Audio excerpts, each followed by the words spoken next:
Hello friends, आज हम class 12th के चैप्टर 1 केमिस्ट्री के सॉल्यूशन से फिजिकल केमिस्ट्री का पहला चैप्टर जो है सॉल्यूशंस, उसका टॉपिक कॉलिगेटिव प्रॉपर्टीज़ की third colligative property depression of freezing point पढ़ेंगे और समझेंगे भी, क्योंकि एनसीईआरटी पढ़ना केमिस्ट्री की बहुत इम्पॉर्टेंट है। The lowering of vapor pressure of a solution causes a lowering of the freezing point compared to that of the pure solvent. We know that the freezing point of a substance, the solid phase, is in dynamic equilibrium with the liquid phase. जो solid phase होता है हमेशा liquid phase से dynamic equilibrium में होता है, यानी solid से लिक्विड बन रहा है और साथ में ही लिक्विड से सॉलिड का कन्वर्जन चल रहा है, वो भी इक्वल रेट से। Lowering of vapour pressure of solution क्या करता है कि जो फ्रीजिंग पॉइंट है प्योर सॉल्वेंट का, उसे थोड़ा सा कम कर देता है। Thus the freezing point of a substance may be defined as the temperature at which vapor pressure of the substance in its liquid phase is equal to vapor pressure in the solid state. तो जो freezing point है हम उसे कैसे define करेंगे? Freezing point क्या है? एक वो टेम्परेचर है जहाँ पर किसी सब्सटेंस का लिक्विड फेज में जो वेपर प्रेशर है वही उसके सॉलिड फेज के वेपर प्रेशर के बराबर है। A solution will freeze when its vapor pressure equals the vapor pressure of the pure solid solvent, as it is clear from figure 1.18। अब हम देखेंगे कि फिगर 1.18 हमें क्या बता रही है। तो फिगर 1.8 में हमें दिया है एक diagram showing delta T F. Delta T F है T F minus T F not, नहीं T F not minus T F, depression of the freezing point of a solvent in a solution. तो T F not क्या है? Pure solvent का freezing point, और T F है non volatile solute का freezing point, और delta T F होगा T F not minus T F. According to Raoult's law, when a non-volatile solid is added to the solvent, its vapor pressure decreases.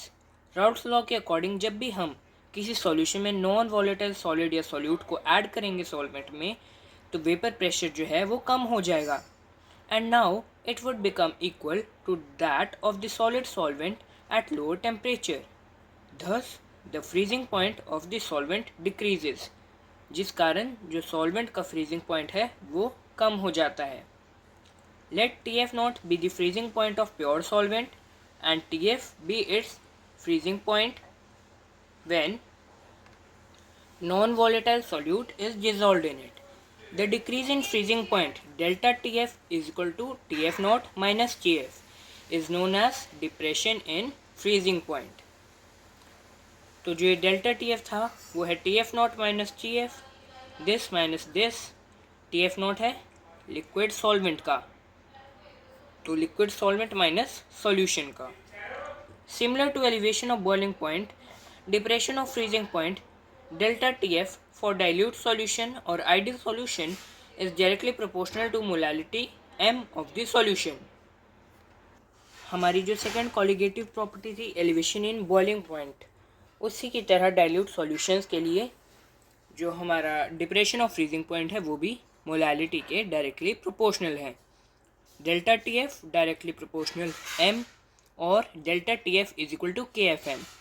के F क्या है? एक proportionality constant जो कि nature of solvent पर depend करता है, also known as freezing point depression constant और मोलर डिप्रेशन कांस्टेंट। इसे हम 3 नेम से जानते हैं। पहला है freezing point depression constant, second is molar depression constant, और थर्ड है क्रायोस्कोपिक कांस्टेंट। सबसे इम्पोर्टेंट क्वेश्चन है के एफ की यूनिट क्या है? के एफ की यूनिट है केल्विन केजी पर मोल। मोल इनवर्स में है -1, हमने इसलिए लिखा है। Values of K F for some common solvents are listed in table 1.3, जो कि हम इस टॉपिक के कंप्लीट होने के बाद उस टेबल में स्टडी भी करेंगे। If W2 gram of solute having molar mass as M2 present in W1 gram of solvent produces the depression in freezing point delta TF of the solvent, then molality of the solute is given by the equation small m is equal to W2/m2 upon W1/1000, जहाँ पे W2 है mass of solute in grams और M2 क्या है, molar mass of solute. Substituting this value of molality equation 1.34, तो अब हम इस मोलालिटी की वैल्यू को इक्वेशन 1.34 में सब्स्टिट्यूट करेंगे और 1.34 इक्वेशन थी delta T F is equal to K F M. तो delta T F is equal to K F multiplied by ऊपर जो एम की वैल्यू थी वो हमने यहाँ पे पुट कर दी, ये वाली एम की वैल्यू यहाँ पे पुट करी है, के F multiply by W2/m2 upon W1/1000। तो डेल्टा टी एफ की वैल्यू ये आ गई। यहाँ से अब हम M2 की वैल्यू निकालेंगे, M2 को इधर ले आएंगे और डेल्टा टी एफ को इधर ले लेंगे, क्रिस क्रॉस कर देंगे, तो हमारे पास M2 की वैल्यू ये आ जाएगी। तो अगर आपके पास क्वेश्चन आता है कि मोलर मास ऑफ सॉल्यूट हमें निकालना है और ये के एफ हमें गिवन है, W2 W1 और डेल्टा टी एफ गिवन है, तो आप इस फॉर्मूला का यूज़ करेंगे, या फिर आप इस फॉर्मूला को ना लर्न करें, सिर्फ ये वाला फॉर्मूला याद रखें, बाद में इन दोनों की वैल्यूज़ क्रॉस करके अपना आंसर निकाल लें।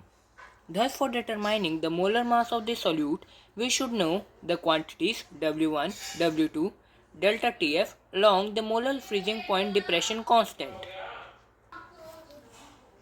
The values of KF and KB, दोनों क्या है, KF है freezing point और KB है boiling constant और KF था freezing constant. Depend upon the nature of solvent can be ascertained from the following relations. तो अब हमें वाटर के अलावा किसी का भी केएफ निकालना है, तो फॉर्मूला यूज़ होगा R universal gas constant into M1 molar mass into TF का square upon 1000 into enthalpy of fusion delta H of fusion. और KB के लिए R universal gas constant multiplied by molar mass multiplied by delta TB नहीं TB का square upon 1000 into enthalpy of vaporisation delta H of vaporisation.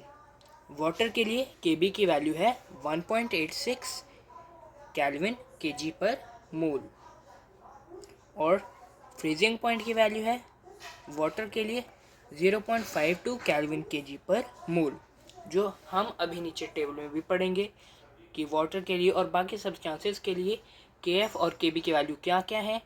But सबसे important जो आपको याद रखनी है वो है वाटर के लिए KF और KB की वैल्यू, जो मैंने अभी आपको बताई क्या है।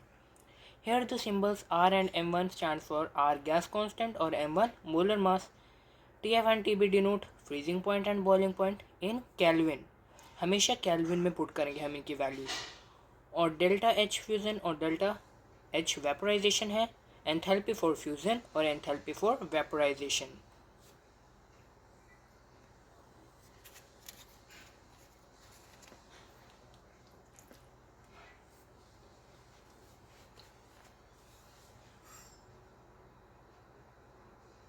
Molar boiling point elevation and freezing point depression constants for some solvent.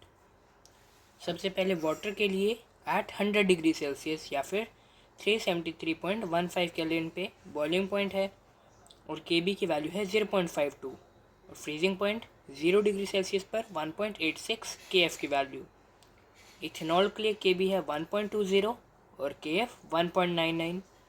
Cyclohexane के लिए Kb है 2.79 और KF इज़ 20। बेंजीन के लिए Kb है 2.53 और KF है 5.12। क्लोरोफॉर्म के लिए 3.63 और 4.79। कार्बन टेट्राक्लोराइड यानी CCl4 के लिए है Kb 5.03 और KF इज़ 31.8। कार्बन डाइसल्फाइड यानी CS2 के लिए Kb की वैल्यू है 2.34 और KF है 3.83। डाई इथाइल ईथर के लिए Kb है 2.02 और KF है 1.79 और एसिटिक एसिड के लिए Kb है 2.93 और KF है 3.90। तो सबसे ज़्यादा Kb किसका है, कार्बन टेट्राक्लोराइड का, और सबसे कम है वाटर का। और KF के लिए सबसे ज़्यादा KF है कार्बन टेट्राक्लोराइड का। Kb और KF की वैल्यूज़ दोनों कार्बन टेट्राक्लोराइड के लिए ही सबसे ज़्यादा है और वाटर के लिए ही Kb और Kf की वैल्यू सबसे कम है। ऐसा नहीं है, क्योंकि वाटर के लिए सिर्फ Kb की वैल्यू सबसे कम है, बट Kf की वैल्यू सबसे कम है डाई इथाइल ईथर के लिए।